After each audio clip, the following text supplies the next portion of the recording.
কি গো, বাবা মা আসছে, ফোন করেছিল। বাজার থেকে কিছু কি চিকেন টিকেন নিয়ে আসি নাকি?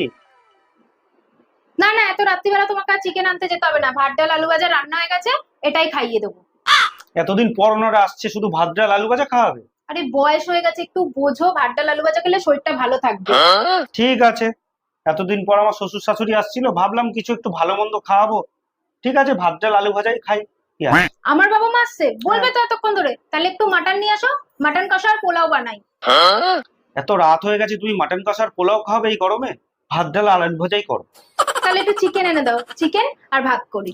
এই বয়সে এখন রাত্রিবেলা চিকেন খাওয়াটা ঠিক না, তুমি ভাত ডাল আর আলু ভাজাই করো। তাহলে একটু মাছ এনে দাও, একটু মাছের ঝোল আর ভাত করি। না, প্লেন ভাত ডাল আর আলু ভাজা, কোনো রিচ নেই। তাহলে একটু ডিম কষা তো করি। না না, একদম না, ভাত ডাল আলু ভাজাই করো। তো ভাল লাগে না ভাত ডাল আলু ভাজা।